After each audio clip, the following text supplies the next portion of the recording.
Boa noite, meus irmãos e minhas irmãs. Tem bastante atividade, né? Só fica à toa quem quiser, né? Não tem desculpa para ficar à toa nessa igreja, né? Então, assim, como Deus não chama desocupados, Deus convoca os ocupados, né? E louvado seja Deus pelas múltiplas atividades que nós já temos feito e as que já estão agendadas e as que estão por fazer. Eu agradeço a Deus pelo dia de hoje, louvo a Deus por sua vida que está conosco aqui nesta noite, deixou o seu lar, deixou o recanto da sua casa, a sua família e veio estar aqui presencialmente. Que o Espírito Santo de Deus também alcance você que está online, nos acompanhando agora ao vivo ou em outras ocasiões, em outros lugares, em outros momentos, que você também receba a bênção do Senhor. Agradeço a Deus por estar aqui mais uma vez ocupando este púlpito, especialmente o convite do pastor Eliezer, que está em terras africanas, né? Está lá a trabalho, mas pelo jeito se divertindo também, né? Que bom, né? Que bom quando a gente reúne trabalho com divertimento, né? Fazendo o que se gosta, que é fazer missões como ele gosta e ainda estar naquele lugar agradável, tão diferente, né? De uma cultura tão diferente que a nossa. Que privilégio, né? Que Deus o acompanhe em sua jornada. Eu convido você a abrir a sua Bíblia e de púlpito congratulo hoje o casal que é hoje, né? O meu é esta semana, então, e mais o casal esta semana, né? É hoje também, né? Então eu devia ter casado um pouquinho antes, que fazia tudo hoje. E bom, congratulo vocês, né? Por essa graça de estarem juntos há tanto tempo, né? E de fato é um desafio diário, né? Eu aí caminhando para a maioridade, né, do meu casamento de 17 anos, sabemos das lutas, das felicidades, mas também dos desafios que enfrentamos. Então, que Deus abençoe vocês e multiplique os anos conjugais, eu agradeço também. Vamos abrir as nossas Bíblias, meus irmãos e minhas irmãs, ali na primeira carta do apóstolo Pedro, no capítulo 2, num verso bastante conhecido, que nós, inclusive, cantamos num trecho de uma das músicas que estivemos aqui essa noite. É interessante que até, às vezes, eu aviso ao Jonathan ou à Lília Cristina alguma coisa que eu gostaria que se cantasse, mas não foi o caso dessa vez, mas, invariavelmente, as coisas se combinam, né, de uma forma ou de outra, né? Às vezes falo com a pastora Joyce também, aviso ela, tal música, mas assim, quando não há, devíamos até fazer mais, né? Combinar mais a programação do culto com o sermão, mas mesmo quando isso não acontece, por falta de tempo ou desencontros, nós percebemos aí uma convergência de Deus para os nossos corações.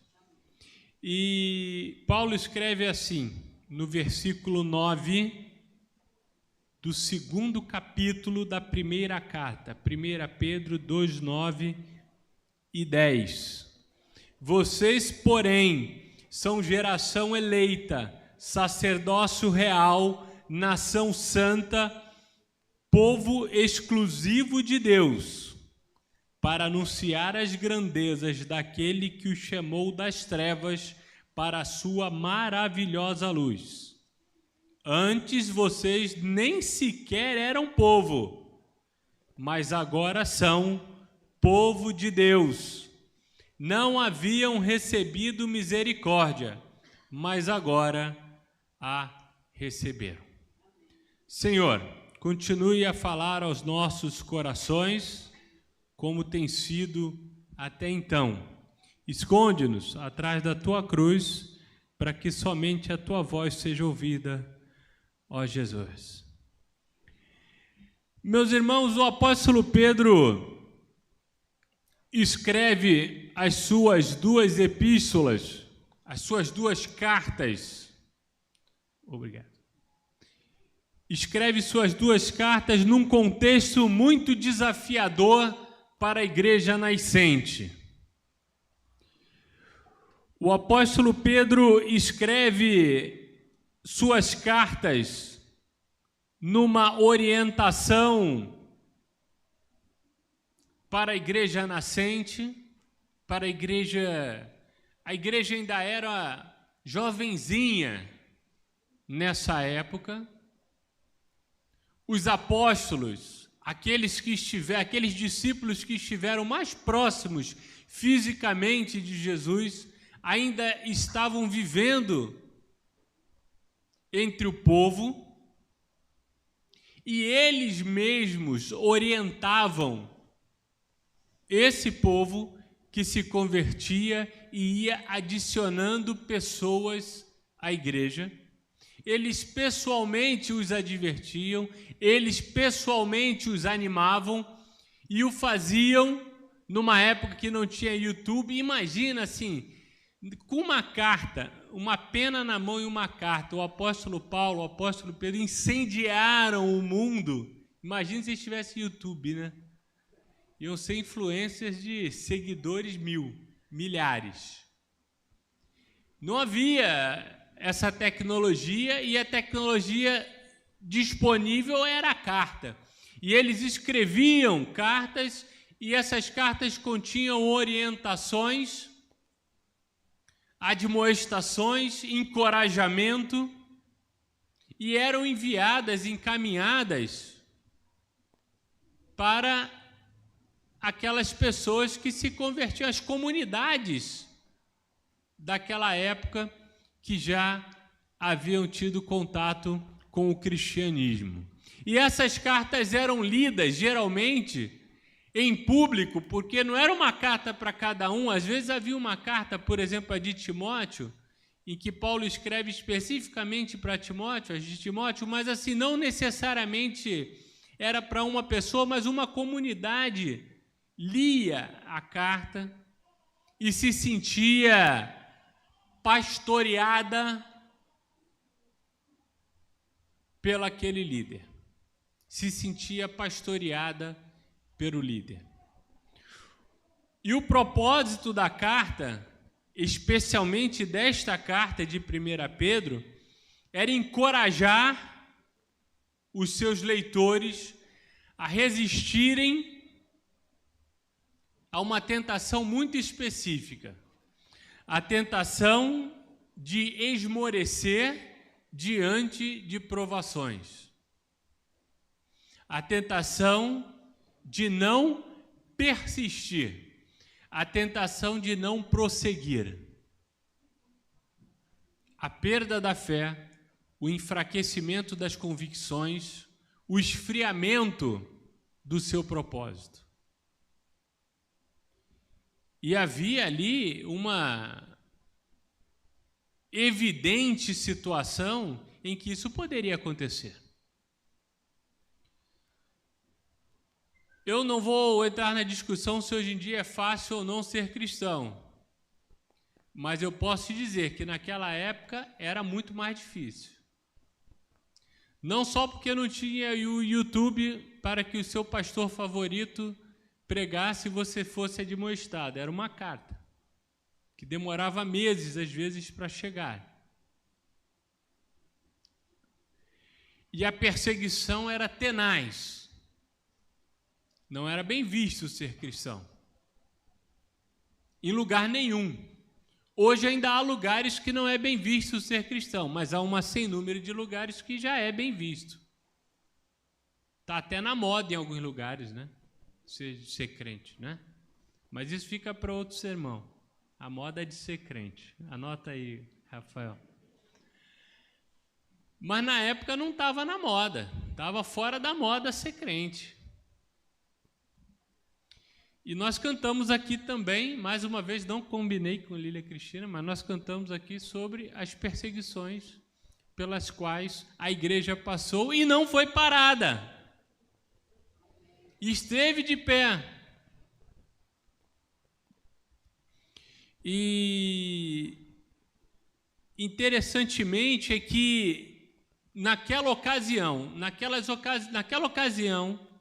naqueles momentos de alta perseguição, em que era difícil ser crente, em que era difícil ser um seguidor de Jesus, em que você poderia ser literalmente morto por confessar sua fé em Cristo Jesus, a igreja explode. Explode para o mundo. Multiplica-se. Alguém disse, um dos pais da igreja disse que o sangue dos mártires era a semente da igreja. Quanto mais se matava, mais a igreja crescia. É igual massa de bolo, né? Quanto mais batia, mais crescia a massa do pão. E nessa ocasião, talvez fosse mais fácil você perder a sua fé, a sua convicção. E o apóstolo Pedro escreve suas cartas, especialmente a primeira, desenvolvendo ali no seu texto uma clara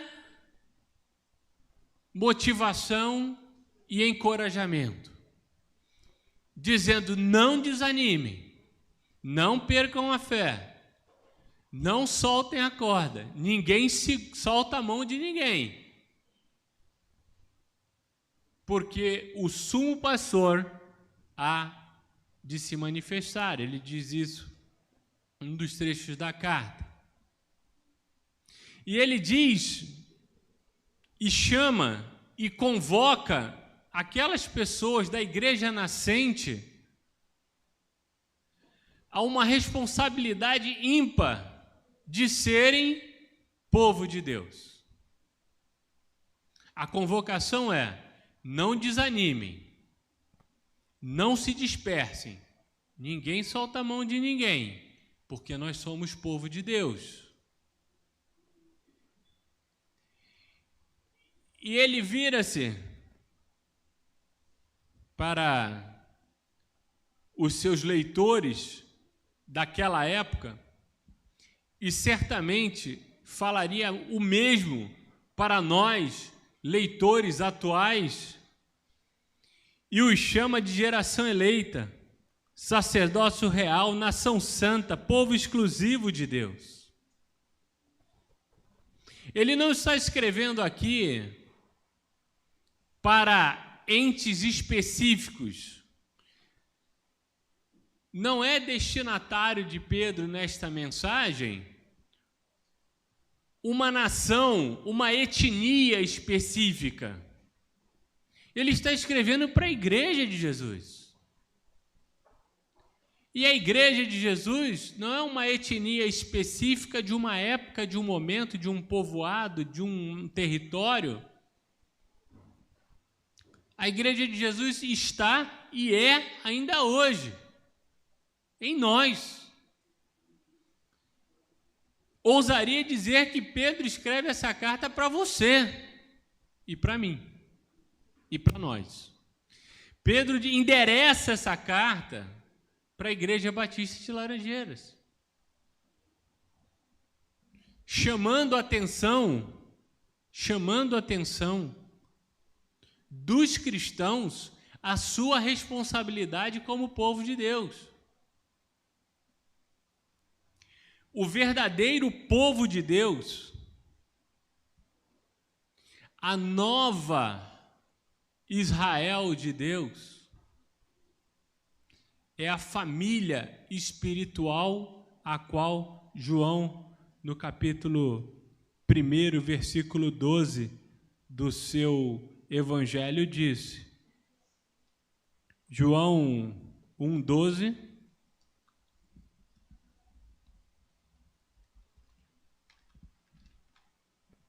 A todos, o quanto o recebeu, deu-lhes o poder de serem chamados filhos de Deus. Os que receberam a Jesus receberam o poder de serem família de Deus. É nesse enquadramento que está o novo Israel de Deus. É nesse enquadramento, é nessa condição de família de Deus que nós estamos. Não por merecimento, não por cumprirmos tarefas, não por fazermos por si, mas pela graça de Jesus que nos alcança. A graça de Jesus que nos alcança dá-nos o poder de sermos feitos filhos de Deus e fazermos parte da família de Deus. E a família espiritual de Deus é o verdadeiro povo de Deus.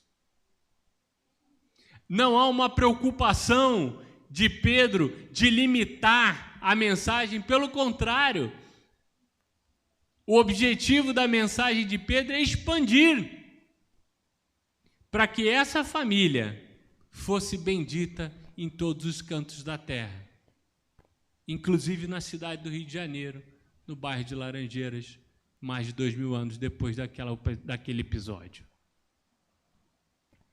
A nação escolhida, ela não se limita mais aos descendentes físicos de Abraão. Nós lemos no Antigo Testamento, a história do povo de Israel, a história do povo de Deus, em que em tempos primórdios, Deus levanta os patriarcas e em Abraão, todas as famílias da terra seriam benditas. Mas não por conta de Abraão, e nós conseguimos compreender isso depois, porque vemos em perspectiva, temos a oportunidade de ler o Antigo Testamento vendo a partir do Novo, a partir de Jesus, e compreendemos porque todas as famílias da terra seriam benditas, porque Jesus seria o Salvador do mundo. E nessa medida, meus irmãos, não são os descendentes físicos de Abraão que têm o privilégio. Esse privilégio foi aberto e concedido àqueles que em Cristo reconhecem o seu Senhor e Salvador. Pedro cita textualmente Êxodo, capítulo 19, versículos 5 e 6. Vocês, agora, se me obedecerem fielmente, palavras de Yahvé, o Senhor de Israel, agora, se me obedecerem fielmente e guardarem a minha aliança, vocês serão o meu tesouro pessoal dentre todas as nações. Embora toda a terra seja minha, vocês serão para mim um reino de sacerdotes e uma nação santa. Essas são as palavras que você dirá aos israelitas. Se a minha aliança, o Senhor Deus disse, for observada, vocês serão sacerdotes e santos e abençoarão todo o mundo. E Jesus diz, quando institui a ceia, este cálice é o novo pacto, é a nova aliança no meu sangue. Farei isso todas as vezes que beberdes em memória de mim. A nova aliança em Jesus, Jesus, o Filho de Deus, em sua nova aliança, nos transforma em sacerdotes e nação santa. Esta nova realidade que o apóstolo Pedro descortina e desenvolve a partir dos textos antigos do seu povo para o novo povo de Deus, implica em privilégios. Privilégios que nós gozamos, privilégios que desfrutamos, privilégios de sermos chamados filhos de Deus, privilégio de nos comunicarmos diretamente com Deus, sem qualquer mediação humana, a não ser por meio de Jesus Cristo, o Senhor. O privilégio de estarmos aqui cultuando ao nosso Deus, mas também implica em responsabilidades. Há uma dualidade em sermos povo de Deus. Ser povo de Deus é privilégio dado por Cristo e é responsabilidade nossa. Responsabilidade na medida em que somos uma raça eleita, um povo escolhido, e isso muito tem sido usado erroneamente, equivocadamente, para nos sentirmos superiores a outros.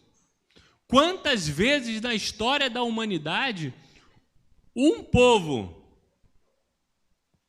sujeitou o outro pela força, pela violência, por advogar para si que era privilegiado de Deus. Quantas vezes na história da humanidade? E ainda acontece. Porque eu sou melhor do que você.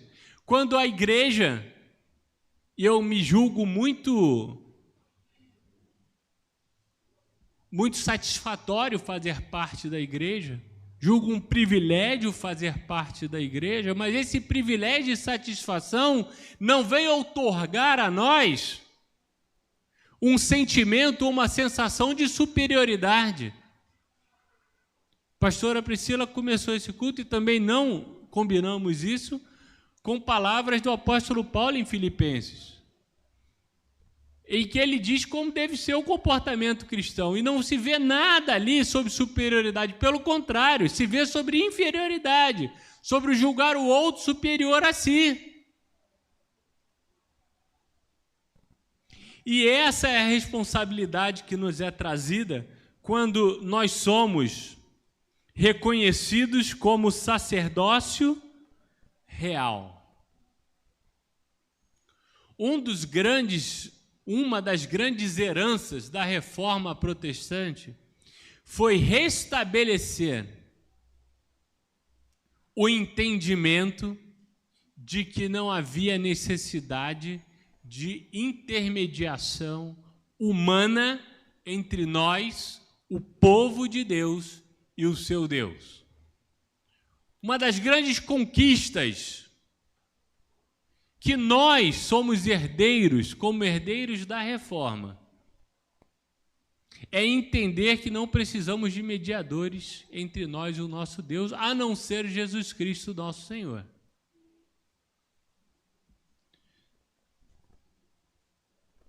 Há outras religiões, há outras manifestações religiosas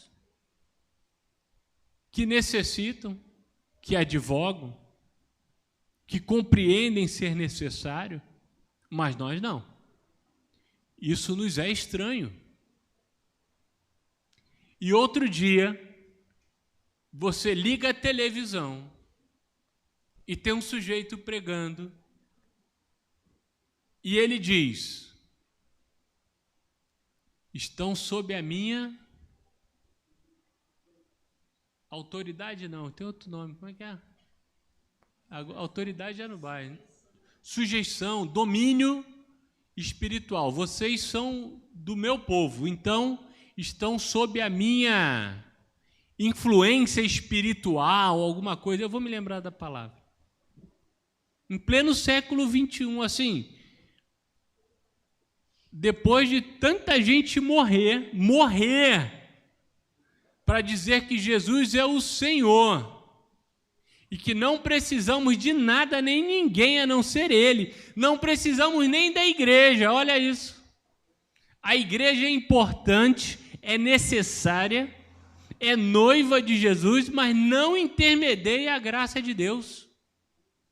E um sujeito vai para a televisão dizer: sem mim vocês estão fora da minha influência espiritual. Isso chama-se teologia do domínio, que está muito em evidência, né? Teologia, depois da teologia da prosperidade, agora é teologia do domínio. Você usa de textos bíblicos e convicções religiosas e o medo das pessoas para manipular e dizer coisas que não deveriam ser ditas. Mas alguém já disse e diria: mas pastor, se descobrirem que não precisa da gente, né? Mas eu não tenho medo disso, meus irmãos. O nosso Deus, soberano Deus, nos deu uns para pastores, outros para apóstolos, outros para ensinadores, cada um na sua posição, sem ninguém ser melhor do que ninguém e sem ninguém ser necessário como exclusividade, como comunicação de Deus. Porque Jesus, no sacrifício definitivo na cruz do Calvário, nos dá acesso ao Pai. E nós cremos nisso e pregamos isso.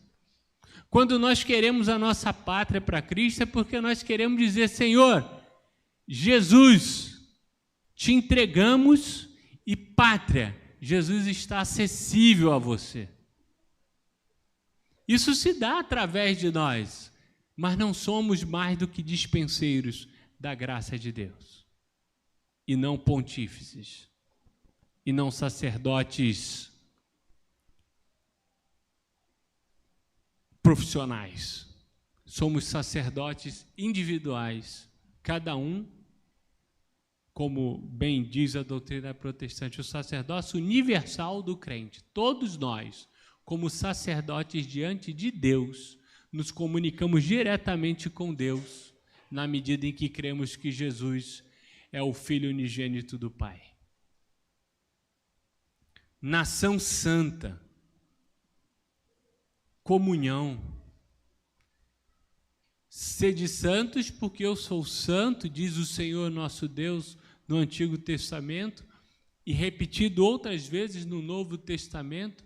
A santidade de Deus, a separação de Deus, não está na acepção de pessoas, não está em nós acharmos que somos melhores e por isso não podemos nos misturar com o mundo.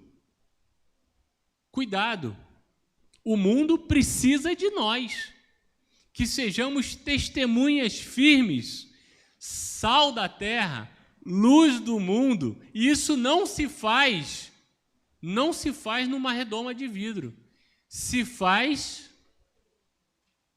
entrando em contato, se faz no seu dia a dia, se faz no seu trabalho, se faz no dia que você almoça com seu colega de trabalho, se faz no dia que você vai para a sua universidade estudar. O mundo está aí, o mundo, assim, mundo é uma coisa que tem várias concepções, inclusive na Bíblia. O mundo jaz no maligno, diz o apóstolo João. De fato, o mundo no sentido daquilo que está longe de Deus, aquilo que não está sob a graça de Deus, porque rejeita Jesus, isso sim, maligno. Mas o mundo como planeta, como sociedade, essa precisa ser influenciada por nós. Nós precisamos estar nela, porque nascemos nela, vivemos nela e morreremos nela. E a sociedade carece de nós. A sociedade pranteia por nós. A pastora Priscila disse aqui, irmã Sandra teve também, testemunhos de pessoas que estão assim no século 21, no Brasil, não é lá na África, na África subsaariana, não. No Brasil, onde mais de 90% das pessoas não têm acesso a esgoto, a água potável, onde meninas e meninos são violentados e você não tem a quem recorrer. Imagina isso, meus irmãos. Esse mundo, esse Brasil precisa do Evangelho. Precisa do Evangelho, porque o Evangelho não vem dividir, o Evangelho vem completar. Nação santa é comunhão, comunhão entre nós, para que sejamos vistos como santos diante dessas pessoas, como santos diante do nosso país. E isso não é santos no sentido que nós somos melhores, somos mais bonitos, mais bem vestidos, nós somos mais perfeitos. Não, santos porque estamos em comunhão com o Deus Santo. É disso que o apóstolo Pedro está falando? Porque somos povo de propriedade exclusiva de Deus. Isaías, capítulo 43, versículo 21, diz o seguinte: ao povo que formei para mim mesmo, a fim de que proclamasse o meu louvor. Que palavras bonitas do profeta Isaías, vindas da boca de Deus, dizendo assim: um povo que eu formei para o meu louvor. Esse é o privilégio de sermos propriedade exclusiva de Deus. Sermos povo para o seu louvor. Para isso fomos criados, para isso fomos desenvolvidos, fomos designados, fomos pensados no coração de Deus para o seu louvor. Propriedade exclusiva de Deus, conforme está em Isaías 43, 21, e que repete aqui em 1 Pedro. Significa nós vivermos de acordo com o propósito do qual fomos feitos, criados e chamados. E o nosso propósito é o louvor da glória de Deus. E o louvor da glória de Deus implica em nada do que é humano nos ser indiferentes. Não é possível nós vivermos a nossa vida como diz o salmista: diz o tolo em seu coração, não há Deus. Eu li muitas vezes esse texto achando que isso era uma exortação a ateus, né? Quem é ateu não é sábio. Mas não, meus irmãos, é pior um pouco que isso. Porque nessa época do salmista, é até difícil dizer que havia ateus, porque todo mundo acreditava, na verdade, em muitos deuses até, em vários. Dificilmente alguém nessa época ia desenvolver um pensamento crítico de dizer que não havia Deus. O que o salmista diz é a falta de sabedoria. O tolo é aquele que vive como se Deus não existisse. Não é simplesmente dizer que Deus não existe porque existe o que existe é biologia, é ciência. Não é disso não que está se falando. Está se falando daquele que hoje eu acredito que esse seja um dos piores, as coisas mais perniciosas da nossa sociedade, é viver como se Deus não existisse. E há religiosos que vivem como se Deus não existisse. E os nossos filhos e filhas, os nossos adolescentes, os nossos jovens, estão sujeitos a essa sociedade que vive como se Deus não existisse, embora professe que Deus exista. Olha que coisa louca. 98% da população brasileira acredita em Deus. Hoje, século XXI, muita gente achou que no iluminismo, a partir do século XVI, XVII, XVIII, assim, a religião vai acabar. O ser humano vai construir tudo, máquinas, tecnologia, a ciência vai responder tudo, e esse negócio de Deus, religião, esquece. Isso aí é coisa para gente atrasada. Pois bem, século XXI, 2025, 98% da população brasileira diz sim, Deus existe, sim. E aí de você dizer o contrário. Mas o que isso muda a nossa realidade? É aí que está o propósito do chamado duplo da escolha da igreja como povo de Deus. Se nós vivemos num país onde a maioria esmagadora das pessoas acredita que Deus existe, alguma coisa está errada. Porque talvez muitos dos que acreditam vivam como se ele não existisse. Ignoram a sua existência. E diz o apóstolo Pedro: vocês, porém, são nação santa, geração eleita, sacerdócio real, povo de propriedade exclusiva de Deus, para anunciar as grandezas daquele que os chamou das trevas para a sua maravilhosa luz. O chamado é duplo. Deus nos convoca a sairmos das trevas. E as trevas, meu irmão, é viver como se Deus não existisse. Embora você professe que Deus exista, embora você simpatize com a música gospel. Hoje vai ter um outro episódio, né? Se a gente sair daqui mais cedo, vai lá no Fantástico, música gospel. O sucesso que faz. Em um monte de lugar. Hoje é o segundo episódio. Fazendo propaganda não, mas é uma revista eletrônica que os irmãos conhecem, televisiva, vai falar. E gente mas você é da religião tal? Não, mas eu gosto muito, né? Porque agrada, tal, assim. Um monte de gente ouvindo música gospel. 98% diz que Deus existe. Mas se você age, se você vive indiferente à existência de Deus, você está em trevas. Você está em trevas. E Deus o convoca, o Senhor Deus o convoca para sair das trevas para a luz. Para quê? Só para você dizer que agora estava em trevas e agora está em luz? Não, mas para você proclamar as virtudes desse Deus.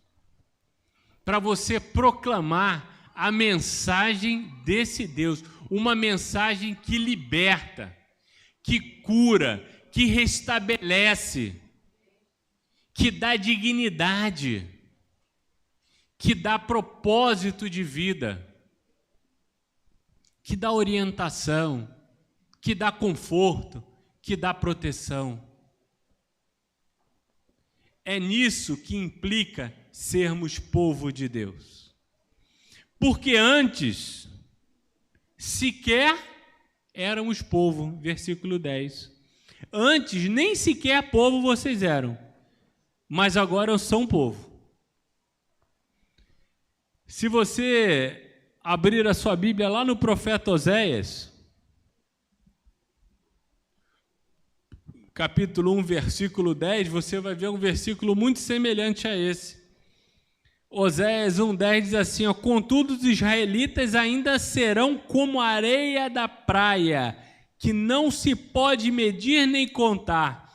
No lugar onde se dizia a eles: vocês não são meu povo, eles serão chamados filhos do Deus vivo.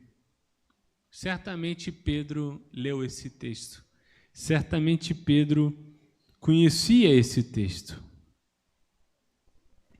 Vocês não eram povo. Vocês não eram nem povo. É Deus dizendo para nós através da pena do apóstolo Pedro: nem povo você era. Você chega cheio de disse-me-disse, cheio de ostentações, cheio de convicções morais, religiosas, cheio de si, cheio de autonomia.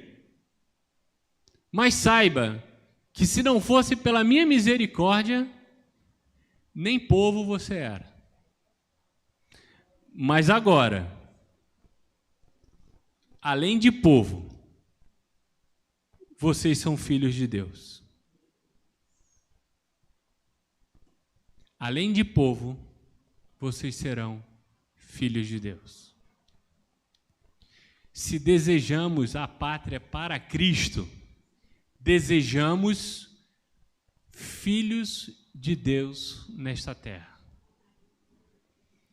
E quem faz dos seres humanos seus filhos não somos nós, é Deus. Deus faz dos seres humanos seus filhos. Mas é através do seu povo que essa verdade é proclamada. Deus nos deu o privilégio de sermos a nação santa, para através da nossa comunhão com Ele e entre nós, pregarmos o Evangelho da graça. Deus nos deu o privilégio de sermos sacerdócio real e não depender de nada nem ninguém para acessá-lo, exclusivamente por meio de Jesus Cristo, Senhor.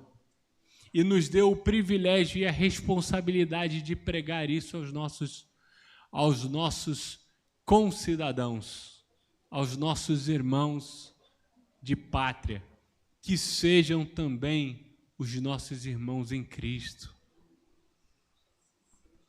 Porque das trevas que estávamos quando vivíamos como se Deus não existisse, já saímos.